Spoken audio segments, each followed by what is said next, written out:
சாம்பார், காரக்குழம்பு, கீரை இதை விட்டால் வேறு எதுவுமே இல்லை அப்படின்னு நம்ம நினச்சிட்டு இருக்கோம். ஆனால் அதையும் தாண்டி நிறைய குழம்பு வகைகள் இருக்குது. அந்த வகையில் இன்றைக்கி நம்ம மாங்காவை பயன்படுத்தி சாதத்தோடு பிசைஞ்சு சாப்பிட்றதுக்கு ஒரு அருமையான சூப்பரான குழம்பு எப்படி செய்யலான்னு தான் பார்க்க போகிறோம். இது இப்போ நம்ம எப்படி செய்யறதுன்னு பார்க்கலாம். அதற்கு முதல்ல ஒரு கடாய் ஒன்று எடுத்துக்கங்க. இப்போ இதை நான் ஸ்டவ்லலாம் எதுவும் வைக்கல, கடாய் அப்படியே சும்மா தான் வச்சுருக்கேன். இப்போ இதில் 1.5 டீஸ்பூன் அளவுக்கு மிளகாய் பொடி, 2 டீஸ்பூன் அளவுக்கு தனியா பொடி அதாவது கொத்தமல்லி பொடி, 1/4 டீஸ்பூன் மஞ்சள் பொடி, தேவையான அளவுக்கு உப்பு சேர்த்துக்குங்க. கூடவே தேங்காய் எண்ணெய் இல்லைனா கடலெண்ணெய் ஒரு 3 டீஸ்பூன் அளவுக்கு சேர்த்துங்க. அதாவது அந்த மசாலா ஒன்னோட ஒன்று நல்லா நம்ம கலந்து விடும்போது அந்த எண்ணெய் நல்லா மிக்ஸ் பண்ணி கொடுக்கணும், அதுக்காக தான். இப்போ பாருங்கள், எல்லாம் ஒன்னோட ஒன்று நல்லா கலந்து விட்டாச்சு.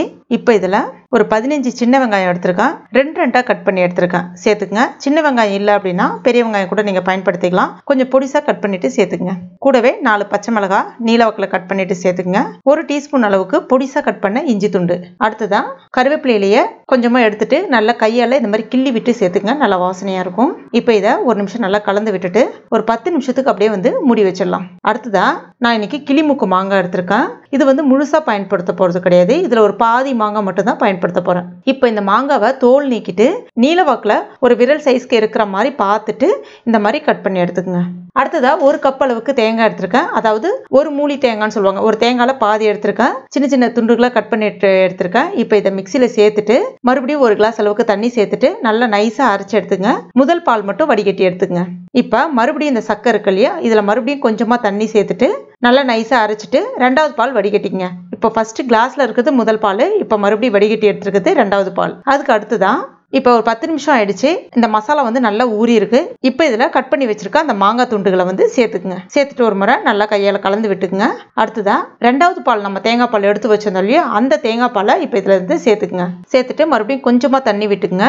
இப்போ இதை ஒரு முறை கலந்து விட்டுட்டு ஸ்டவ்ல வச்சுக்கோங்க, மீடியம் ஃப்ளேமில் வச்சுக்கோங்க. இப்போ மூடி வச்சிருங்க. சரியா ஒரு 5 நிமிஷம் ஆகும் இந்த மாங்காய் நல்லா வெந்து வர்றதுக்கு.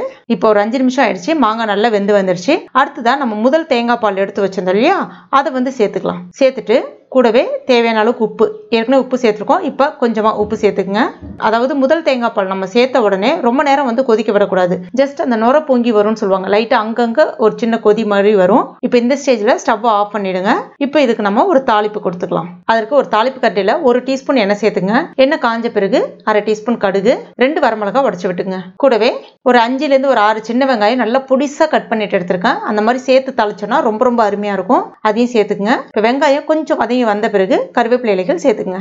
அவ்வளவுதான். இந்த தாளிப்பை நம்ம ரெடி பண்ணி வச்சிருக்க குழம்புல சேர்த்துற வேண்டியதான். இது ரொம்ப ரொம்ப சூப்பரா இருக்கும். இது ஒரு கேரளா ஸ்டைல் சொதினே சொல்லலாம். மாங்காவை பயன்படுத்தி ஒரு அருமையான சொதி இது. இது முக்கியமா சூடான சாதத்தோட போட்டு பிசைஞ்சு சாப்பிடும்போது ரொம்ப ரொம்ப அருமையா இருக்கும். இல்லைன்னா ஆப்பம், இட்லி, தோசையோட தொட்டு சாப்பிடலாம், ரொம்ப அருமையா இருக்கும். கண்டிப்பா ட்ரை பண்ணி பாருங்க. ட்ரை பண்ணிட்டு மறக்காம எனக்கு கமெண்ட் பண்ணுங்க. இந்த வீடியோ பிடிச்சிருந்தா லைக் பண்ணுங்க, உங்க நண்பர்கள் மற்றும் ஃபேமிலி மெம்பர்ஸ் கூட மறக்காம ஷேர் பண்ணுங்க. மேலும் இது போன்ற டேஸ்டி ரெசிபிகளுக்கு நம்ம டுடே சமையல் இது வரைக்கும் நீங்க சப்ஸ்கிரைப் பண்ணாத நண்பர்களாக உடனே சப்ஸ்கிரைப் பண்ணீங்க. கூட போய் மறக்காம அந்த பெல் நோட்டிஃபிகேஷன் சிம்பிளை பிரஸ் பண்ணீங்க. தேங்க்யூ.